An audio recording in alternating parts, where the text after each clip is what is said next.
चलो भाई, तो ड्रिफ्ट वेलोसिटी कहते किसको है, अनुगमन वेग किसे कहते हैं, वो तो क्लियर हो गया। ठीक है ना। तो क्या पॉइंट कर रखना है, ड्रिफ्ट वेलोसिटी जो होती है वो क्या होती है, एक एवरेज वेलोसिटी होती है। औसत वेग होता है जिसको अपन लोग किससे रिप्रेजेंट करते हैं, डी से रिप्रेजेंट करते हैं। ठीक है, क्लियर हो गया। चलो, तो आज का जो अपना टॉपिक है वो इसी के डेरिवेशन से रिलेटेड है। ड्रिफ्ट वेलोसिटी अपने को क्या करना है, डेराइव करना है, फाइंड करना है। ठीक है ना। तो ड्रिफ्ट वेलोसिटी को फाइंड करने से पहले थोड़ा सा डायग्राम वाइग्राम समझ लेते हैं। मान लेता हूँ कि मैं एक क्या ले लेता हूँ, यहाँ पे एक कंडक्टर ले लेता हूँ, एक चालक तार ले लेता हूँ, जिसकी अपन लंबाई मान लेते हैं कितनी है, इसकी लेंथ मान लेता हूँ कितनी है, एल है। ठीक है। और इसका जो क्रॉस सेक्शन एरिया है, ये जो क्रॉस सेक्शन एरिया है, इसको अपन मान लेते हैं क्या है, ए। ठीक है, मतलब इसका जो अनुप्रस्थ परिच्छेद का क्षेत्रफल है, ये क्या मान लेते हैं, ए मान लेते हैं। ठीक। अब इस पे क्या करते हैं, अपन एक बैटरी अप्लाई करते हैं, ये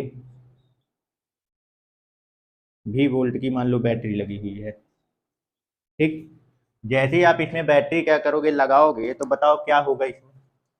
पहले तो कहानी समझाओ कि जैसे ही अपन किसी मेटेलिक कंडक्टर में बैटरी क्या करते हैं, लगाते हैं, स्विच ऑन है, ये ऑन का सिंबल लगा हुआ है। ठीक है ना। स्विच ऑन है तो पोटेंशियल डिफरेंस यानी विभवांतर बन जाएगा इसके दोनों सिरे पे, है ना। इधर साइड क्या आ जाएगा, प्लस का टर्मिनल बन जाएगा, और इधर साइड माइनस का। तो बताओ कि आगे की कहानी क्या होगी इसमें, इलेक्ट्रिक फील्ड जनरेट हो जाएगा। और इलेक्ट्रिक फील्ड का जो डायरेक्शन होता है वो बताओ किधर साइड, प्लस से माइनस की ओर, मतलब इधर साइड। तो ये इलेक्ट्रिक फील्ड बाहर नहीं, इसके अंदर हर बिंदु पर है। ठीक है ना। इसके आप अंदर किसी भी पॉइंट में चले जाओ, हर पॉइंट पर इसका इलेक्ट्रिक फील्ड इंटेंसिटी आपको क्या मिलेगी, ई। क्लियर। और जैसे अंदर इलेक्ट्रिक फील्ड इंटेंसिटी क्या हो जाएगी, बनेगी, यानी विद्युत क्षेत्र की तीव्रता काम करने लग जाएगा, तो उस पर क्या, इलेक्ट्रॉन जो अंदर है उस पर क्या लगने लगेगा, फोर्स लगने लगेगा। तो अभी यहाँ पे मान लेते हैं ये क्या है, एटम है, इसके क्या है, एटम है ये। ठीक है। अब इसी में क्या है, इलेक्ट्रॉन प्रेजेंट हुआ है, ये मान लो यहाँ पे इलेक्ट्रॉन है। तो जित काफ़ी सारे इलेक्ट्रॉन है, अभी केवल एक इलेक्ट्रॉन को लेकर समझ रहे हैं। ठीक है ना। तो इस इलेक्ट्रॉन पर क्या लगने लगेगा, फोर्स लगने लगेगा। ठीक है ना। इसका अपना रैंडम मोशन तो होता ही रहता है, रैंडम मोशन खत्म नहीं होता, क्योंकि वो थर्मल एनर्जी के कारण, तापीय ऊर्जा के कारण 10 की घात 5 मीटर पर सेकंड की स्पीड से वो रैंडम मोशन करता है। बस ये कि जैसे ही आप पोटेंशियल डिफरेंस विभवांतर लगाते हो, तो एक पर्टिकुलर डायरेक्शन में फोर्स कंटिन्यू काम करने लगता है। बल जो है वो एक लगातार बल क्या करने लगता है, उस पर काम करता है। तो वो रैंडम मोशन के साथ साथ वो एक पर्टिकुलर डायरेक्शन में भी उसका मोशन क्या है, चालू हो जाता है। तो वो धीरे धीरे क्या होता है, आगे क्या होता रहता है, शिफ्ट होता रहता है। अब वो बाकी कहानी तो कल समझ ही चुके थे। ठीक है ना। तो चलो इस पे बताओ, अगर मैं बोलूँ कि फोर्स जो लगेगा, पहले तो ये बताओ, ये जो इलेक्ट्रिक फील्ड जनरेट हुई है, ये कितना बनेगा, यहाँ पे इलेक्ट्रिक फील्ड कितना आएगा। हमने ये कंडक्टर की जो लेंथ है वो एल है, और जो पोटेंशियल डिफरेंस इसके बीच में अप्लाई किए हैं, जो विभवांतर लगाए हैं, वो भी है। तो इसके हर पॉइंट पर जो इलेक्ट्रिक फील्ड बन रहा है अंदर, विद्युत क्षेत्र की तीव्रता जो आ रही है वो कितनी आएगी, क्या, इलेक्ट्रिक फील्ड पोटेंशियल और लेंथ वाला बताओ। पोटेंशियल ग्रेडियंट पढ़े थे ना, विभव प्रवणता, E equal to minus D V upon D X. तो डी वी क्या होता है, पोटेंशियल डिफरेंस विभवांतर, और डी एक्स क्या था, डिस्टेंस। तो यहाँ पे हमने जो कंडक्टर ले रखी है उसकी लेंथ कितनी ले रखी है, एल, और इसके दोनों टर्मिनल के बीच में पोटेंशियल डिफरेंस विभवांतर कितना है, वी। तो इसमें हर बिंदु पर जो इलेक्ट्रिक फील्ड की इंटेंसिटी आएगी, जो विद्युत क्षेत्र की तीव्रता, वो कितनी बनेगी, काली लिखा V upon L. Clear, formula ध्यान रखे रहना, कोई डाउट। चलो, अब इस इलेक्ट्रिक फील्ड के कारण यहाँ अंदर हर जगह इलेक्ट्रिक फील्ड बनी हुई है। अब इसी इलेक्ट्रिक फील्ड के कारण अंदर जितने भी इलेक्ट्रॉन प्रेजेंट होंगे, उस पर क्या होगा, फोर्स लगेगा। फोर्स हालांकि दोनों पे लगता है, ये जो है, ये अपने पास जो एटम है, ये एक्चुअली में एटम नहीं, ये क्या है, प्रोटॉन बन चुके हैं, प्लस चार्ज आ चुका है। ठीक है ना। इनको कर्नल भी बोलते हैं, ये भी ध्यान रखेगा ना, हालांकि रखना हो तो जाकर दो, बाकी कोई दिक्कत नहीं है, वो वाला कर्नल नहीं है ना। ठीक है, कर्नल बोलते हैं इसको। ये जो प्लस मतलब जब ये भी ध्यान रखना, हर पॉजिटिव चार्ज को कर्नल नहीं बोल सकते।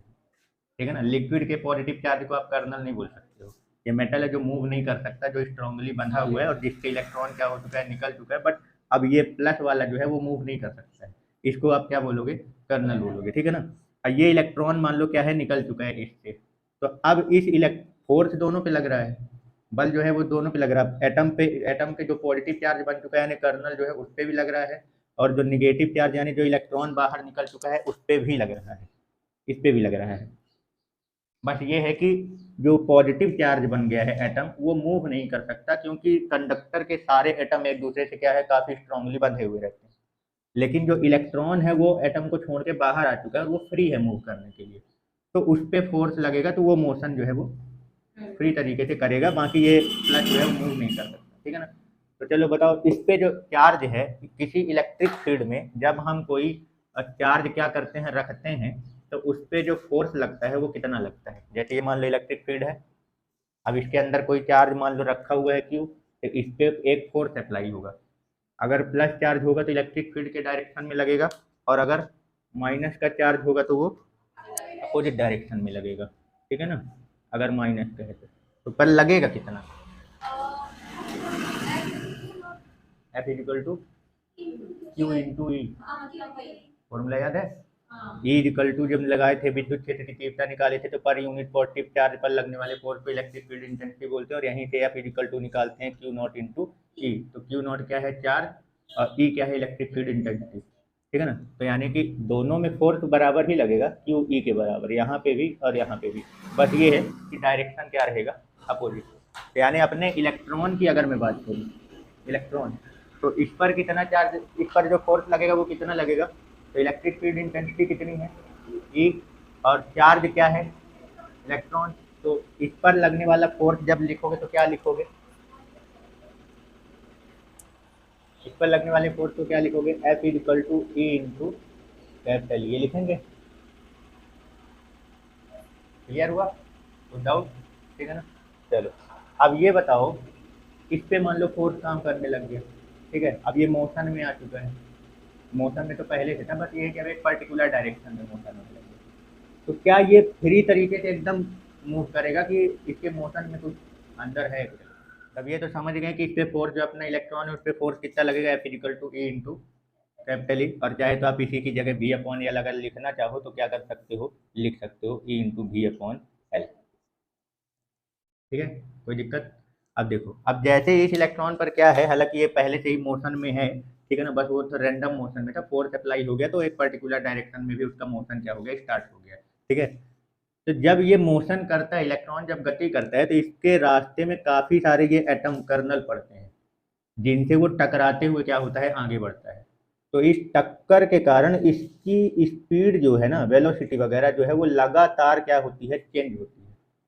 जैसे यहाँ से, जैसे मान लो यहाँ पे जो भी इसकी स्पीड रही होगी, वो इस स्पीड से ये आगे बढ़ा और यहाँ पे टकरा, इसकी स्पीड हो गई जीरो।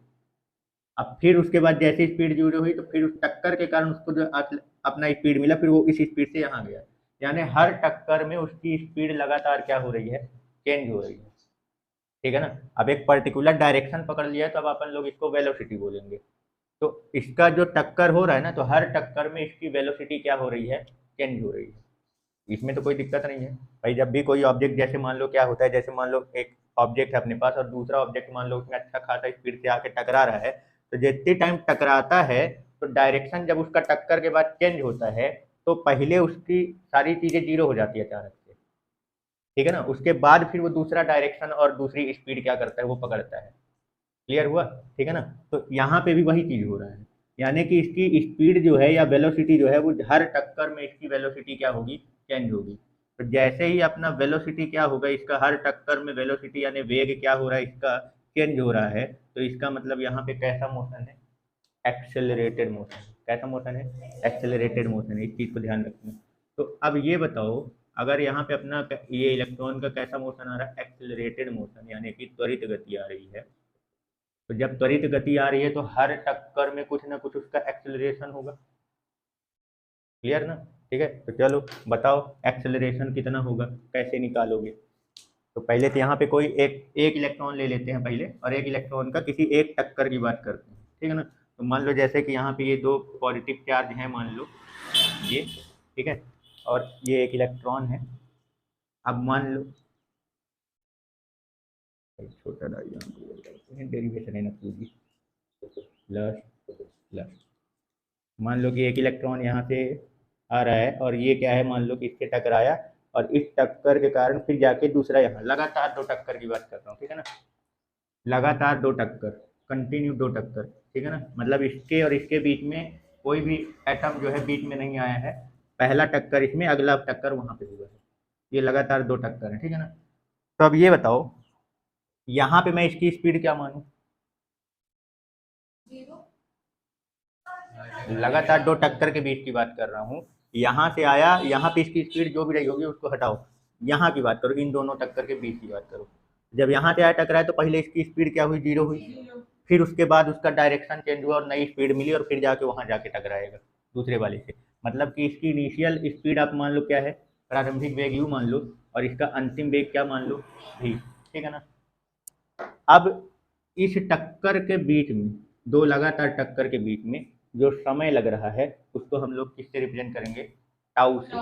और इस टाउ को बोलते हैं रिलैक्सेशन टाइम। क्या बोलते हैं, रिलैक्सेशन, क्रांति काल। कहाँ पे लिख दूँ, ये टाउ जो है ये क्या है, रिलैक्सेशन टाइम, क्रांति काल। ध्यान रखना ये ऑब्जेक्टिव पॉइंट है। रिलैक्सेशन टाइम किसको बोला जाता है, दो लगातार एटम से टक्कर में जो लगा समय लगता है। जब इलेक्ट्रॉन जो मोशन कर रहा होता है तो इलेक्ट्रॉन के दो लगातार टक्कर, कर्नल बोल लो या एटम बोल लो, ठीक है ना, दो लगातार कर्नल के बीच में जो टक्कर होने में जितना समय लगता है उसी को क्या बोलते हैं, उसका रिलैक्सेशन टाइम बोलते हैं। क्लियर हो गया, क्रांति काल बोलते हैं। इसको किससे रिप्रेजेंट करते हैं, टाउ से। अब इसकी स्पीड क्या हुई है, चेंज हुई है।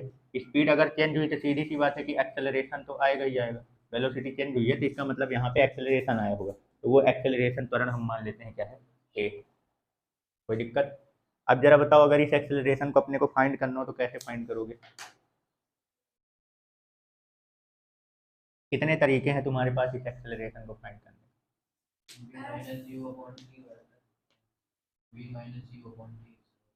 जी, v माइनस यू मतलब change in velocity upon time, ठीक है। और कोई तरीका,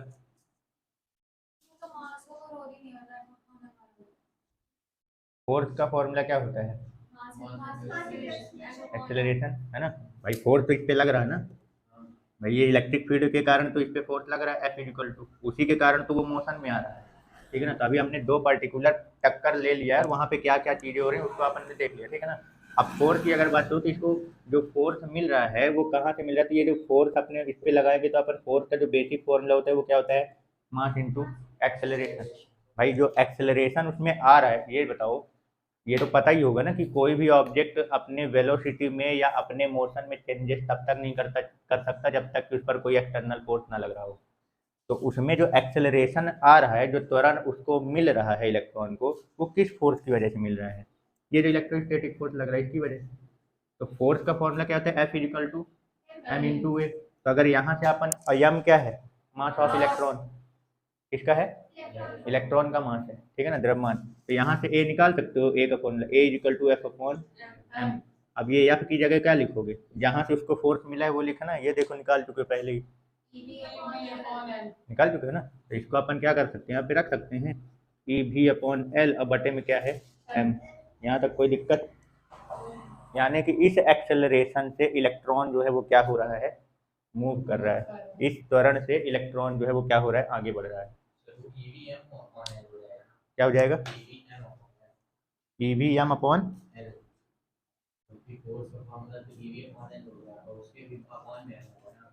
तो ये अपॉन में तो है ही, वो बटे मेन बटा ये है ना, जब एफ की जगह पे ये ई भी अपॉन एल रखोगे फिर बटे में एम, तो ये एल नीचे ही आ जाएगा मल्टीप्लाई में, ठीक है ना। क्लियर हो गया, एक्सेलरेशन में कोई दिक्कत। चल अब जरा ये बताओ ड्रिफ्ट वेलोसिटी है क्या, एवरेज वेलोसिटी, ठीक है ना। तो हम यहाँ पे अभी लगातार दो टक्कर की बात कर रहे हैं, ठीक है ना। तो initial velocity you, final velocity भी। तो जब अपने पास दो वेलोसिटी होते हैं तो एवरेज वेलोसिटी कैसे निकाला जाता है ना, यही करते हैं ना। तो इनिशियल वेलोसिटी इसकी कितनी है, जीरो। यानी कि अगर एवरेज अपने को निकालना होगा तो क्या करेंगे, भी अपॉन टू, ये फाइनल वेलोसिटी। अब ये फाइनल वेलोसिटी कैसे निकालोगे, है कोई तरीका,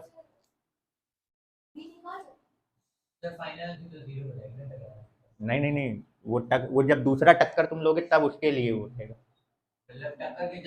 हाँ मतलब ये जब दूसरा टक्कर जब चालू होगा तो उसके लिए फिर इधर इनिशियल वेलोसिटी अपन क्या मानेंगे, जीरो। फिर उसमें जाके जिस जो स्पीड टकराने के बाद जो स्पीड पकड़ लिया है वो उसको फाइनल माना जाएगा उस टक्कर में। अभी अपन इस पर्टिकुलर नहीं, तो ऐसे तो इधर भी है ना जी, तो इसकी इनिशियल वेलोसिटी फिर जीरो थोड़ी मानेंगे, जिस स्पीड से आ रहा था फिर वो मानना पड़ेगा ना, समझ गए। तो हम किसी पर्टिकुलर दो टक्कर के बीच की बात कर रहे हैं। तो जब पहला टक्कर जैसे यहाँ पे हुआ ना, तो अब यहाँ पे ये रुक जाएगा, इसका इनिशियल वेलोसिटी जीरो मान लो, फिर वो एक उस टक्कर के प्रभाव के कारण वो नई स्पीड जो पकड़ रहा है वो उसकी फाइनल वेलोसिटी कहलाएगी, अंतिम वेग कहलाएगा। तो प्रारंभिक वेग जीरो है और अंतिम वेग भी मान लेते हैं। तो इसकी एवरेज वेलोसिटी जो होगी, औसत वेग जो आएगा वो क्या आएगा, v/2। अब बात यह आती है कि ये जो फाइनल वेलोसिटी v है उसको पता करने का कोई तरीका है तुम्हारे पास?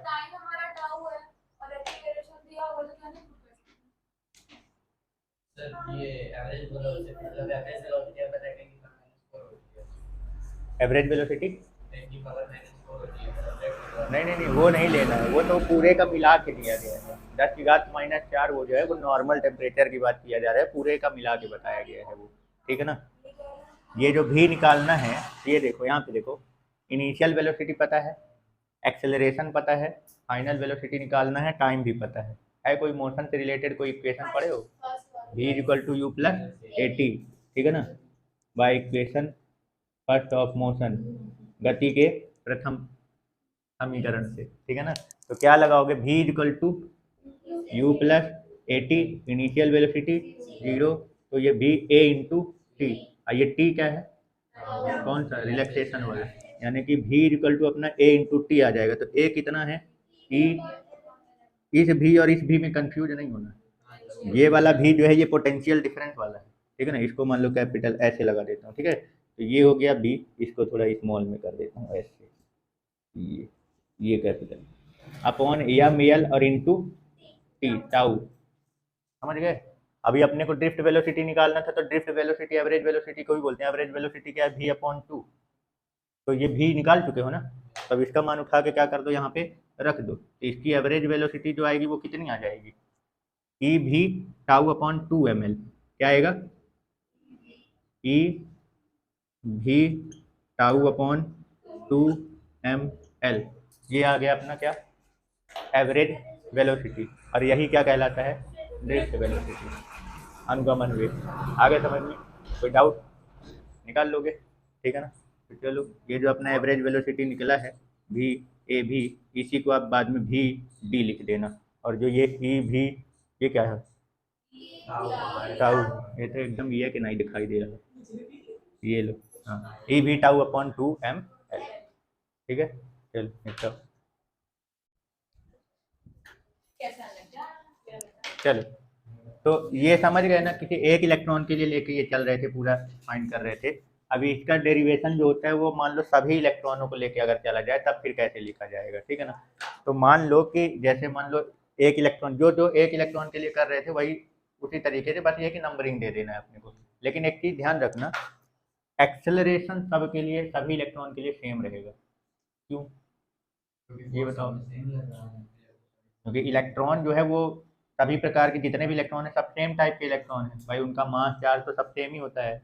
और सभी इलेक्ट्रॉन में जो फोर्स लग रहा है वो यही वाला लग रहा है इलेक्ट्रिक फील्ड के कारण, इसलिए सबका एक्सेलरेशन क्या रहेगा, सेम रहेगा। लेकिन जो वेलोसिटी है वो क्या रहेगी, चेंज होगी। रिलैक्सेशन टाइम जो होगा वो भी चेंज होगा। क्यों, क्योंकि कौन से दो पार्टिकल के बीच में टकरा रहा है, उनके बीच में कितनी दूरी है ये थोड़ी है, वो अलग अलग भी हो सकती है। जरूरी थोड़ी है कि सारे पार्टिकल बराबर दूरी पर हों। जैसे ये इससे टकराया, अब जरूरी थोड़ी है कि इसके बाद ये डायरेक्ट, अब यहाँ पे टकराता तो अलग रिलैक्सेशन टाइम आता, यहाँ टकरा गया इसका अलग आएगा। समझ में आ रहा है क्या समझा रहा हूँ, एक्सेलरेशन बोल रहा हूँ कि इस पूरे प्रक्रिया में जितने भी इलेक्ट्रॉन हैं, जैसे मान लो कि अपन ये दो लिए और इस वाले से मान लो इलेक्ट्रॉन ये टकराया इसमें जाके ये, तो इस वाले का मान लो यहाँ पे इनिशियल वेलोसिटी u1 मान लो, फाइनल वेलोसिटी इसकी v1 मान लो, इसका रिलैक्सेशन टाइम τ1 मान लो, लेकिन एक्सेलरेशन इसका a1 नहीं a ही मानेंगे। ऐसे ही अपन दूसरा टक्कर मान लो ले लेते हैं कि मान लो दूसरा, जैसे मान लो ये दूसरा कर्नल है प्लस, अब यहाँ पे आके इलेक्ट्रॉन, दूसरे इलेक्ट्रॉन की बात कर रहा हूँ, ये अलग इलेक्ट्रॉन है वो अलग है। अब ये इससे जाके मान लो टकरा रहा है, तो इसकी इनिशियल वेलोसिटी u2 मान लो, फाइनल वेलोसिटी v2 मान लो, इसको यहाँ से यहाँ टकराने में कितना समय लगा, τ2 मान लो। क्योंकि दूरी सेम हर जगह सेम नहीं होती है, ये वाली दूरी और ये वाली दूरी अलग अलग है, तो इसके बीच में जो टक्कर में समय लगेगा और इसके बीच में जो टक्कर में समय लगेगा वो अलग अलग आएगा। समझ गए। और हर टक्कर में इसकी स्पीड क्या हो जाती है, चेंज हो जाती है, वेलोसिटी चेंज हो जाती है। तो वेलोसिटी भी क्या हो रही है, हर टक्कर में वेलोसिटी क्या होती रहेगी, चेंज होती रहेगी।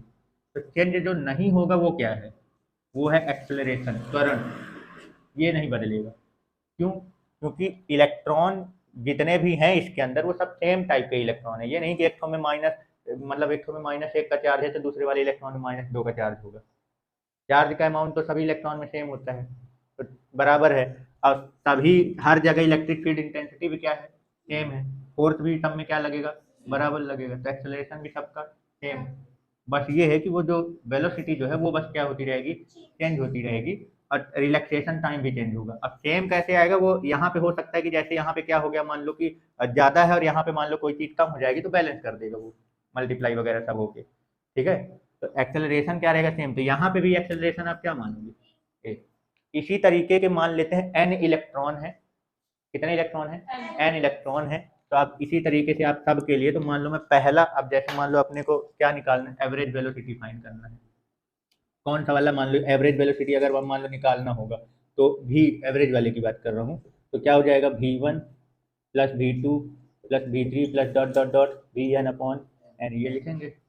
अब डेरिवेशन थोड़ा चेंज है, वहाँ पे केवल दो ठो लिखे लिए थे। इनिशियल मान लिया था क्या, u, और फाइनल माना v। वहीं पे एवरेज निकाल रहे थे, इसलिए दो वेलोसिटी थे तो u प्लस v अपॉन 2 कर दिया। अब यहाँ पे n इलेक्ट्रॉन है और n टक्कर हो रही हैं। समझ में आया। तो अब वो सारी चीज़ें n के लिए, तो ये क्या हो गया, V1 plus V2 plus V3 plus dot dot dot Vn upon n। अब V1 की अगर बात करूँ तो V1 इजिकल टू क्या लिखूंगा, ये देखो, V1 equal to U1 plus AT tau 1। V2 equal to क्या लिखूंगा, U2 प्लस A टाउ 2। यही सब लिखूंगा। ऐसे करके लिखते लिखते Vn तक जाओगे तो क्या लिखोगे, Vn equal to UN plus A tau n। कोई दिक्कत यहाँ पे, ठीक है ना। तब इसको लिखो। तो V1 की जगह अपन क्या लिखेंगे, U1 प्लस A टाउ 1। बाकी अब समझ जाना कि पूरा जो लिखा रहा है, दो ठो बस लिख रहा हूँ, A tau 2 plus dot dot dot dot UN plus A tau n upon n। अब बताओ इसके बाद क्या कर सकते हो इसमें, common U1 plus U2 plus U3 plus dot dot dot UN। Initial velocity सबका एक साथ ले रहे हैं, U1 plus U2 plus U3 plus dot dot dot UN plus A tau 1 A tau 2 में A क्या कर ले रहा हूँ कॉमन, तो tau 1 plus tau 2 plus dot dot dot tau n। अब पूरे के बटे में n, तो दोनों के बटे में मैं n अलग कर दे रहा हूँ। ये इनिशियल वेलोसिटी का एवरेज हो गया, औसत ही बन रहा है ना इनिशियल वाले का। और ये इधर साइड ये टाउ टाइम का एवरेज हो गया, मतलब हर टक्कर में अलग अलग रिलैक्सेशन टाइम है। तो सभी का मिला के जब रिलैक्सेशन टाइम लूंगा तो उसका भी कौन सा लूंगा, एवरेज यहाँ पे बन जाएगा, ठीक है ना। तो जो इनिशियल वाला एवरेज वेलोसिटी है ये हो जाता है जीरो, क्योंकि हर जगह इनिशियल वेलोसिटी क्या मानी जाएगी, जीरो। तो जो इनिशियल वेलोसिटी का एवरेज आएगा वो भी क्या आएगा, जीरो। प्रारंभिक वेग का जो औसत बनेगा वो भी जीरो आ जाएगा। बस खाली बचेगा क्या अपने पास, भी एवरेज का क्या चीज बचेगा, ये A tau 1 plus tau 2 plus tau N dot dot dot dot tau N upon N लिखेंगे तो ये क्या हो गया, रिलैक्सेशन टाइम का एवरेज, औसत। तो इसकी जगह अपन क्या लिख सकते हैं, टाउ एवरेज। अब बाकी ए जो निकाले थे वो वही है, क्योंकि सबके लिए सेम है। तो ए जो अपना निकला था तो वही है। तो ए इक्वल टू क्या निकाले थे भाई, ए इक्वल टू क्या होता है, अब देखो एक भूल जाए तो इसका A equal to F upon M. F equal to होता है क्यू इंटू ई। तो क्यू की जगह अपन क्या लेंगे, ई, और वो कैपिटल ई है, अपॉन एम। अब फिर ई की बात करें तो E equal to V upon L. तो ये क्या हो जाएगा, ई वी अपॉन एम। समझ गए, इसको उठा के क्या कर दो, वहाँ पे रख दो। तो ये क्या बन जाएगा, E V upon M L, और ये टाउ एवरेज। क्लियर हो गया, कोई डाउट, ठीक है।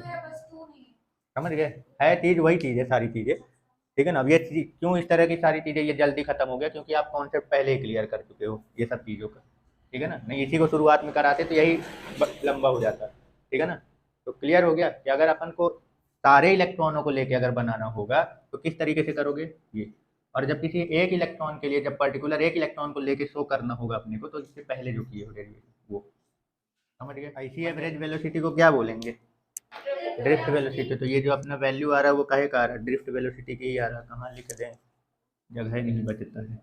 भी डी, इसी एवरेज वेलोसिटी को ड्रिफ्ट वेलोसिटी। तो क्या हो गया अपना फॉर्मूला, ई भी tau average upon M L. ठीक है।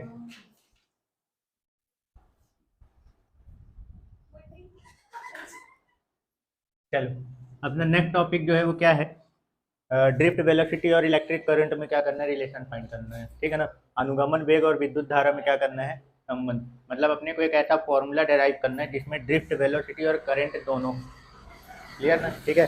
तो चलो, तो ड्रिफ्ट वेलोसिटी तो समझ गए कि कहते किसको है, डी वगैरह तो जान ही समझ ही गए कि क्या है, कि जिस एवरेज स्पीड से इलेक्ट्रॉन जो होते हैं वो एक पर्टिकुलर डायरेक्शन में क्या कर रहे होते हैं, मोशन कर रहे होते हैं, मूव कर रहे होते हैं, वही एवरेज स्पीड उसकी क्या कहलाती है, एवरेज वेलोसिटी को क्या बोलते हैं उसका, ड्रिफ्ट वेलोसिटी, अनुगमन वेग, ठीक है ना, औसत वेग को, मतलब कि किसी विद्युत के प्रभाव के कारण, एक एक्सटर्नल इफेक्ट जो भी आप लगाए हो उसके प्रभाव के कारण इलेक्ट्रॉन जो होते हैं जब एक निश्चित दिशा में एक औसत वेग से क्या करते हैं, गति करते हैं, उसी औसत वेग को उसका क्या बोलते हैं, अनुगमन वेग, ठीक है ना। तो अब हम यहाँ पे ये मान के चलेंगे, अपने इस डेरिवेशन में ये मान के चलेंगे कि जो इलेक्ट्रॉन का यहाँ पे जो मोशन हो रहा है वो कौन सा वाला मोशन हो रहा है, ड्रिफ्ट वाला, ड्रिफ्ट वेलोसिटी से वो क्या कर रहा है, मूव कर रहा है, ठीक है ना, क्लियर। अब करंट भी समझ ही गए होंगे कि करंट किसको कहते हैं, करंट क्या है, करंट का डेफिनेशन क्या बनाए थे विद्युत धारा का,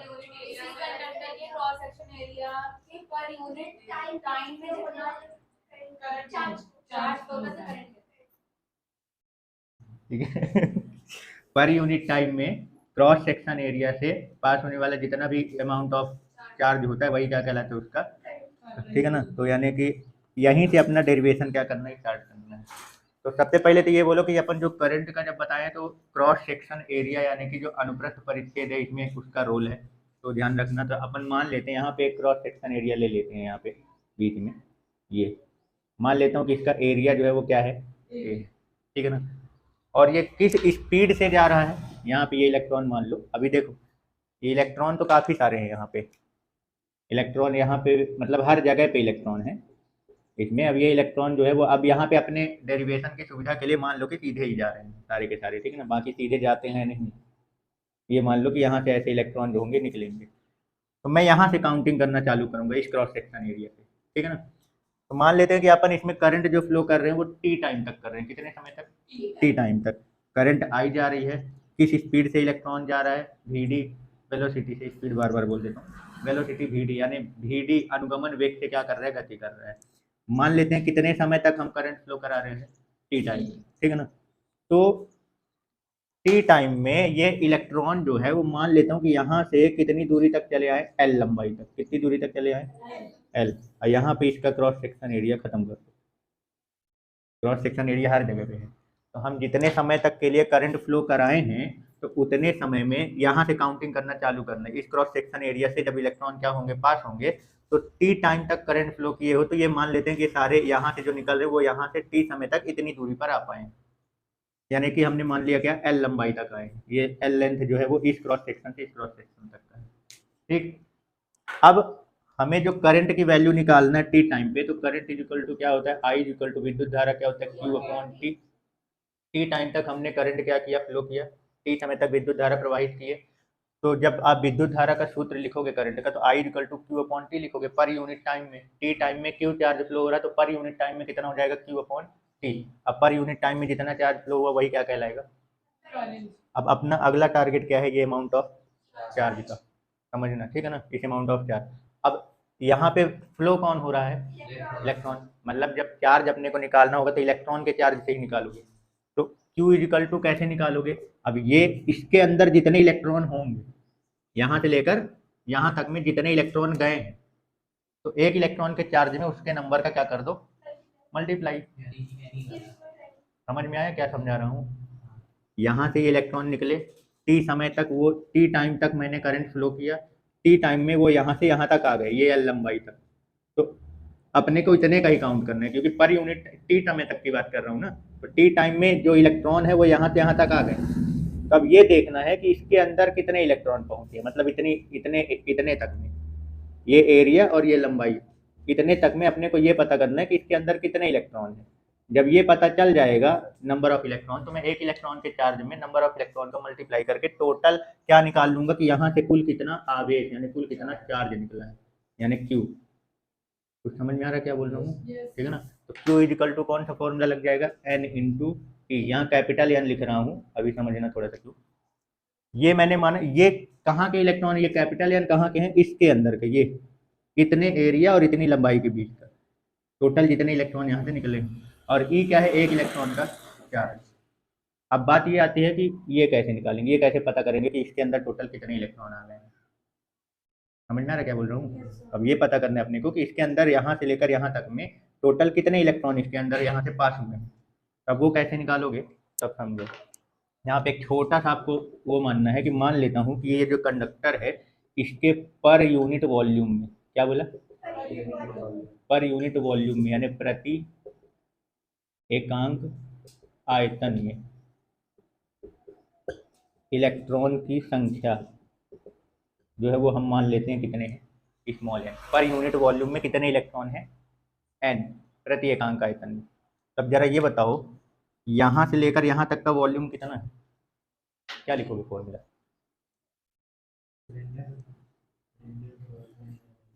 ये एरिया है, एरिया इंटू लेंथ वॉल्यूम। समझ में आया भाई? टी टाइम में, अब यहाँ पे मतलब ये हम कवर कर रहे हैं, पता देखो हमने क्या बोला, ये मानना है अपने को पर इस कंडक्टर के पर यूनिट वॉल्यूम में प्रति एकांक आयतन में हम मान लेते हैं कितने इलेक्ट्रॉन है या नहीं।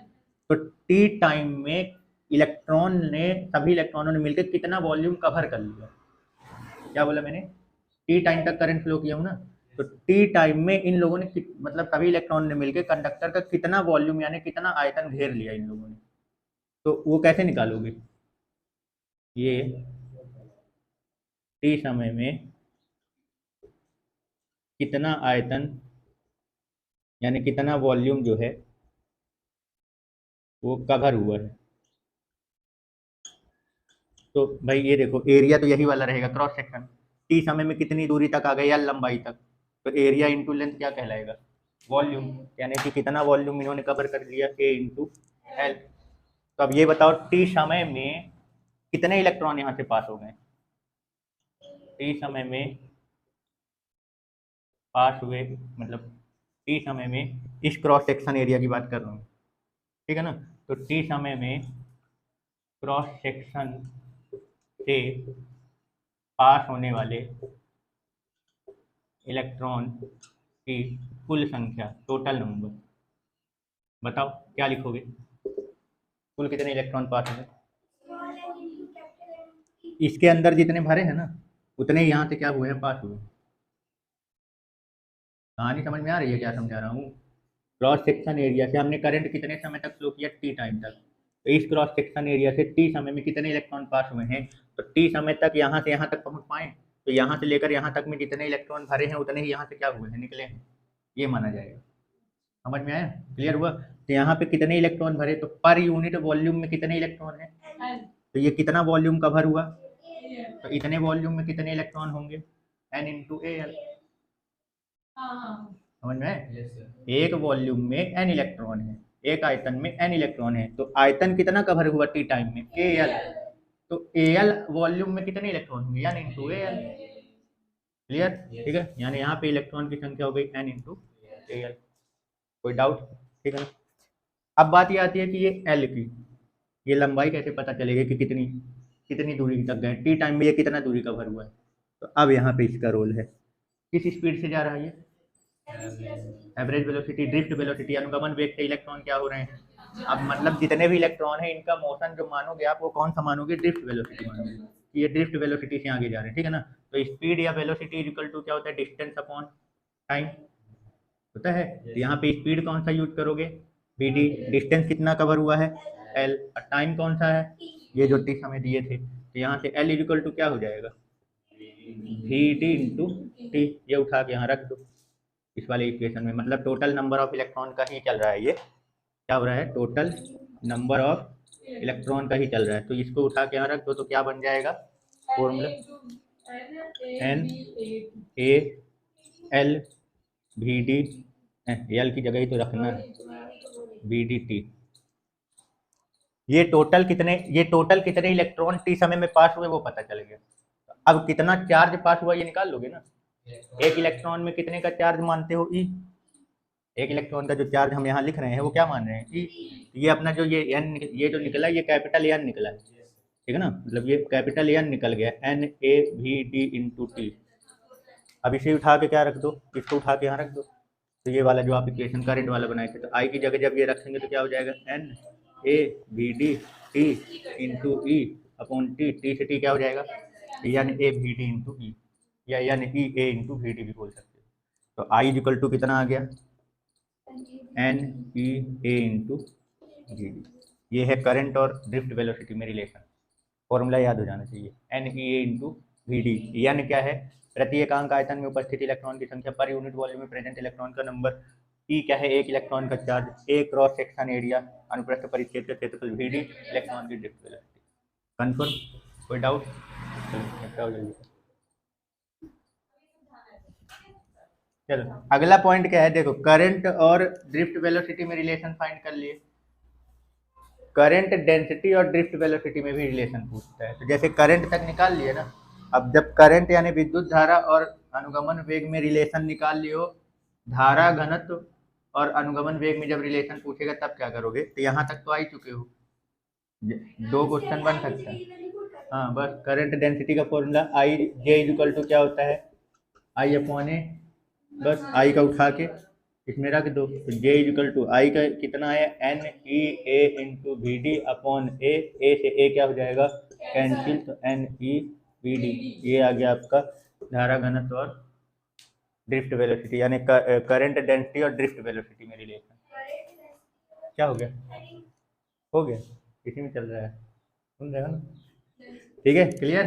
तो अगर मान लो यहाँ इसका पूछेगा तो यहाँ तक तुमको आना ही पड़ेगा, करंट निकालना ही पड़ेगा, तो करंट और ड्रिफ्ट वेलोसिटी में रिलेशन फाइंड कर लो, उसके बाद करंट डेंसिटी धारा घनत्व का जो सूत्र होता है वो लिख के आई की वैल्यू रख दो, ए से कैंसिल, तो J equal to N E V D है, ठीक है, क्लियर। करंट डेंसिटी और किसके बीच में, करंट डेंसिटी और ड्रिफ्ट वेलोसिटी में रिलेशन,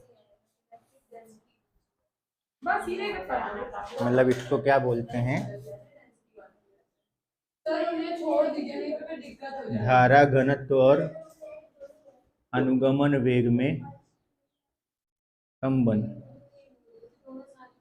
करंट डेंसिटी और ड्रिफ्ट वेलोसिटी में रिलेशन, ठीक है।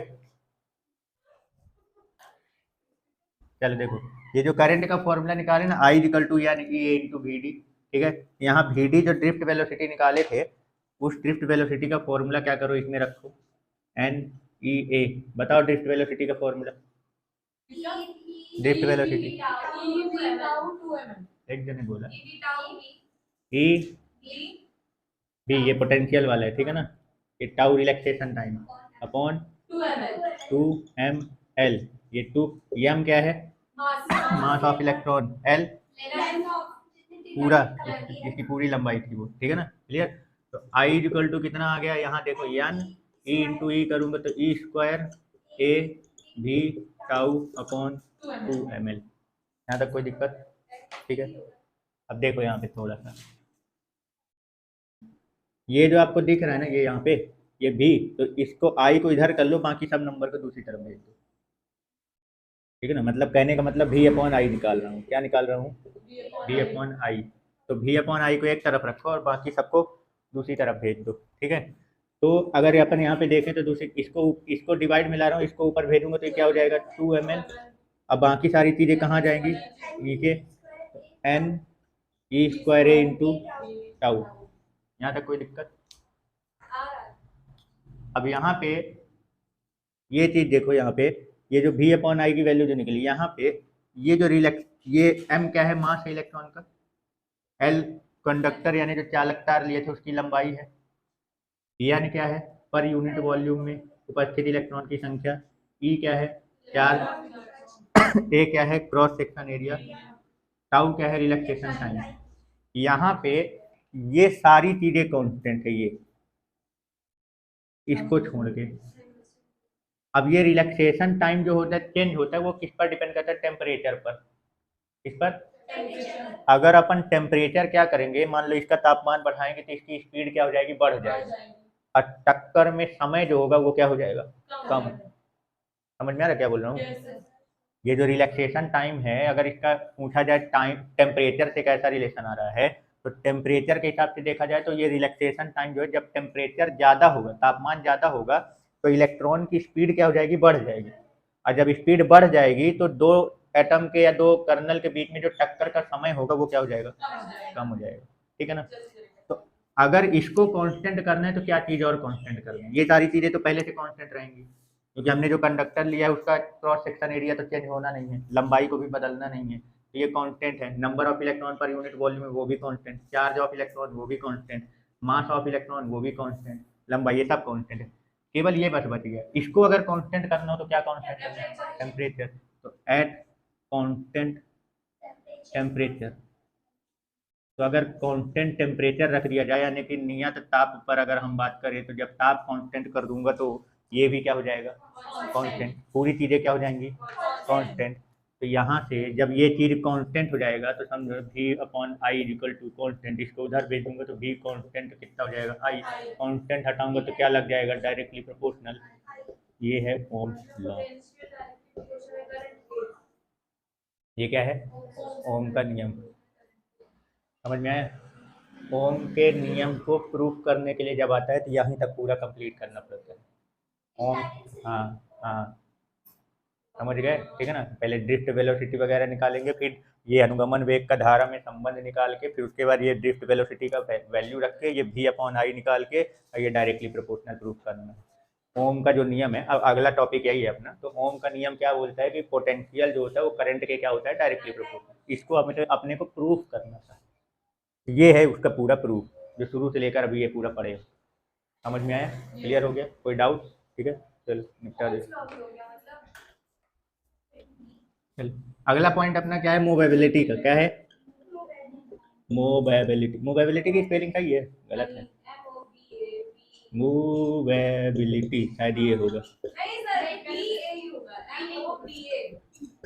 फिर से बोलो, वही तो लिखा है, मूवेबिलिटी, ये जो गलत हुआ स्पेलिंग ना, तो फिर ऑल लाइन में, चलो चलो, मूवेबिलिटी यहाँ किसकी बात की जा रही है, यहाँ पे इलेक्ट्रॉन के मूवेबिलिटी, गतिशीलता, ठीक है ना।